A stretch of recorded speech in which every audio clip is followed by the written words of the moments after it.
2022년 7월 28일 KDX3 배치2 정조대왕이 건조되었다. 차세대 이지스함으로써 세종대왕급 구축함보다 뛰어난 성능을 보유할 것으로 기대받고 있다.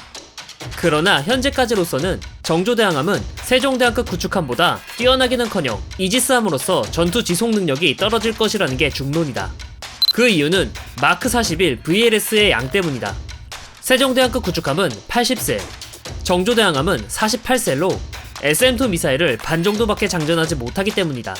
물론 추후에 KVLS의 SM2 미사일에 버금가는 국산 대공 미사일을 만든다면 이야기가 달라지겠지만 아직까지는 대잠 미사일과 대지 미사일 등의 타격 미사일밖에 없다. 그래서 정조대왕함을 평가할 때 세종대왕급 구축함보다 방공 임무 시 전투 지속 능력은 떨어지지만 대지 타격 능력은 세종대왕급보다 훨씬 우수하다 라고 할 수 있다. 여기서부터 재밌는 상상을 한번 해보자. 사실 정조대왕함은 세종대왕급 구축함과 같은 역할을 기대한 구축함이 아닐 수 있다면? 앞으로 건조될 함종의 테스트베드 역할을 하는 거라면? 라고 말이다. 그리고 이 상상을 뒷받침하는 군함 건조 계획이 하나 있다. 바로 합동 화력함이다.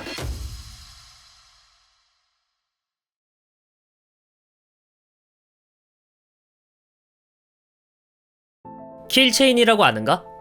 마치 꼬리에 꼬리를 무는 사슬처럼 정찰을 통해 북한이 남한을 공격할 조짐이 보이면 그 정보를 바탕으로 지휘, 결심한 뒤 타격하는 거부적 억지 전략이다.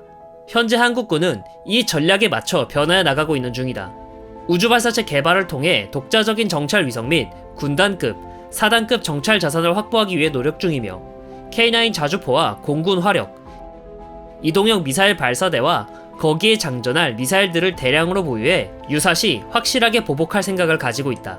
그런데 여기서 한 가지 문제점이 생기는데 과연 대량의 미사일 발사대가 준비되었냐이다. 국군은 총알은 있지만 총이 부족한 상황이다. 북한을 확실하게 제압할 수 있는 탄도미사일과 순항미사일은 많이 보유한 건 맞으나 그걸 발사할 발사대가 부족한 실정이다. 그러면 간단하게 발사대 더 많이 만들면 되는 거 아니야? 라고 생각할 수 있다. 하지만 이것도 생각보다 힘들다. 미사일을 운영하는 부대를 만들려면 부지 선정부터 지역 주민들과 협의가 필요하니까 말이다. 가까운 사례로 당장 사드 부지를 선정하는 걸로도 성주군 주민들과 엄청난 마찰이 있기 때문이다. 부지를 선정하면 끝도 아닌 게 부대 시설을 새로 지어야 하고 유지 및 보수를 하는 등의 비용도 만만치 않다. 하나 배치하는데도 이런데 전국에 배치한다고 하면 배치 과정에서 부대 창설 및 운영까지 과도한 지출이 될 것으로 예상된다. 그렇다고 미사일을 배치하지 않자니 킬체인에 영향이 가기에 어딘가에 배치는 해야 하는데 이 미사일들을 바다에 띄우는 게 어떠냐라는 생각에 다다르게 된다. 마치 아스널십처럼 말이다. 2차 세계대전에서 전함의 무시카리만큼 거대한 주포는 대함 타격용으로도 대지 타격용으로도 매우 적절했다. 그래서 연합국들은 상륙작전을 펼칠 때 전함의 화력을 매우 신뢰했다. 아스널십은 21세기 전함이다.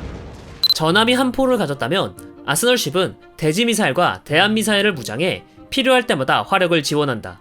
만재 배수량은 약 3만 톤에 VLS는 500셀 정도로 정말로 해상 미사일 기지에 준하는 물건으로 계획되었다.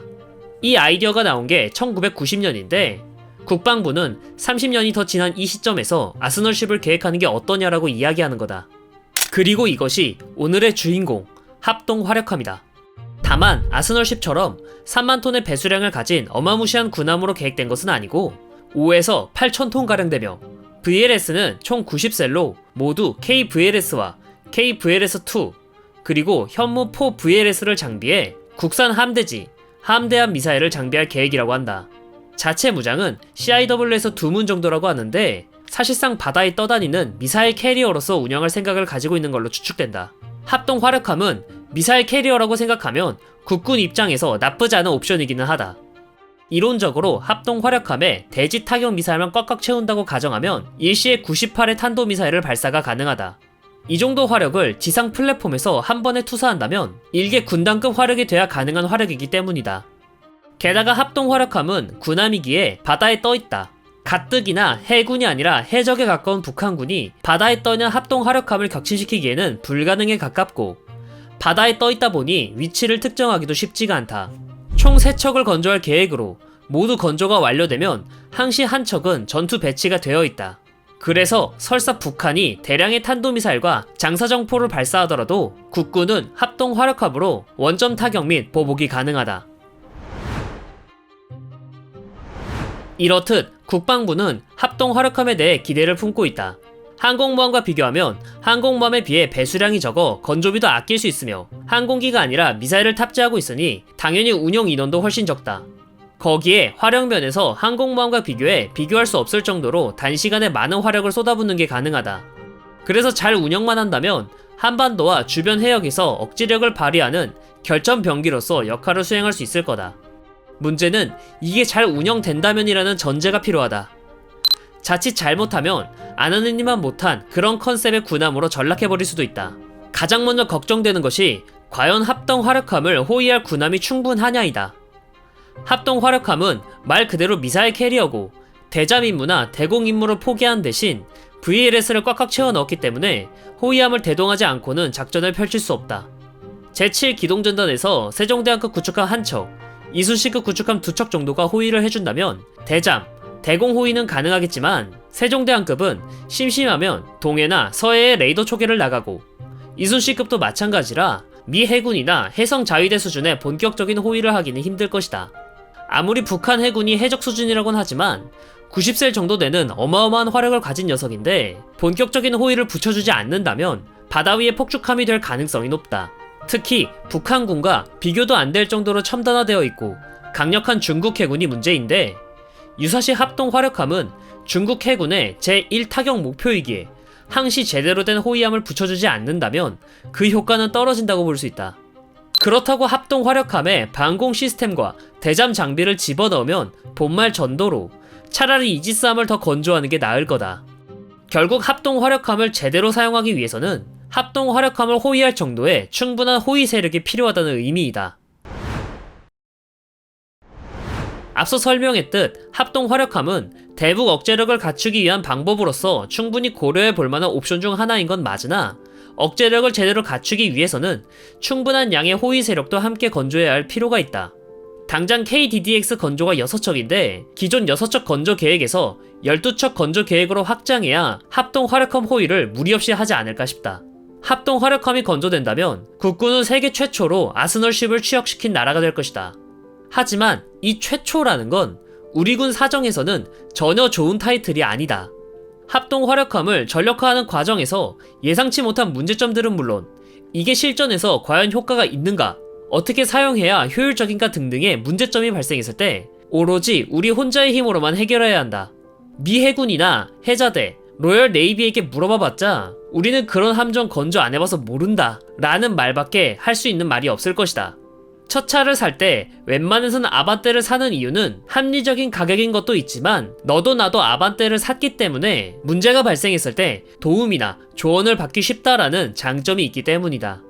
여차저차해서 혼자서 해결할 수 있다고 쳐도 설령 그렇게 해서 잘 써먹으면 다행이지만 만약 전력화 후 효용성이 떨어진다는 게 판명나면 마치 미국의 주말특급 스텔스 구축함이나 LCS 사업처럼 시작은 창대했으나 끝은 미약하다면? 그러면 합동 화력함 3척의 건조 비용과 그동안의 유지비 등을 전부 날려버리게 된다.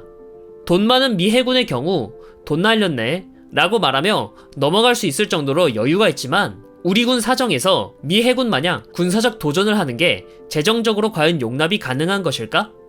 기재부와 국방상임위 그리고 해군 간의 조율이 필요하겠지만 개인적으로는 부정적이다.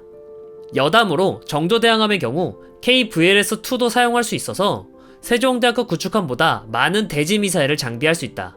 어쩌면 정조대항함의 경우 방공구축함의 탈을 쓴 합동화력함 테스트 베드가 아닐까? 결론을 내면 합동화력함은 발상 자체는 좋고 찬성하나 부족한 호위 전력 문제, 세계 최초라 처음부터 자력으로 문제 해결을 해야 하는 문제, 사업에 실패했을 때 리스크 등등 다양한 문제가 산재해 있으며 조심스럽게 접근해야 된다고 생각한다. 개인적으로는 아직 우리 해군은 선진 해군이 잘 닦아놓은 전략과 전술을 습득해서 한반도 사정에 맞게 로컬라이징 해야 한다고 생각하며 아직까지는 전투함 및 보급체계 확보 등 질적, 양적 강화가 필요하지 않냐라고 생각한다. 예를 들어 현재 KDDX 사업의 경우 6척을 건조하겠다고 알려져 있는데 12척을 건조하고 3척 건조 예정인 KDX-3 배치2 사업도 6척으로 확대하는 방식 말이다. 만약 신형 구축함 건조 사업이 확장된다면 호위함 문제에서도 자유로워지기에 합동 화력함을 건조 논의와 관련해서 충분히 고려해 볼 수 있다고 생각한다. 현재 건조 논의 중인 군함은 연안을 초계 및 감시하는 역할을 하는 인천급 호위함이 아니라 합참의 직접적인 지시를 받아야 하는 합동 화력함이다. 합동 화력함의 목적과 의의는 합당하나 해군 전투함 사업은 당장 필요한 전력을 구비하는 게 중요한 게 아니라 훨씬 더 장기적인 안목으로 고려해야 한다고 생각한다. 특히 바다는 변화무쌍하니 육지에서 사용하는 장비보다 더더욱 보수적으로 생각해야 한다고 생각한다. 합동 화력함, 과연 실제로 건조되어 그 위용을 뽐낼까? 아니면 빛 좋은 개살구가 될까?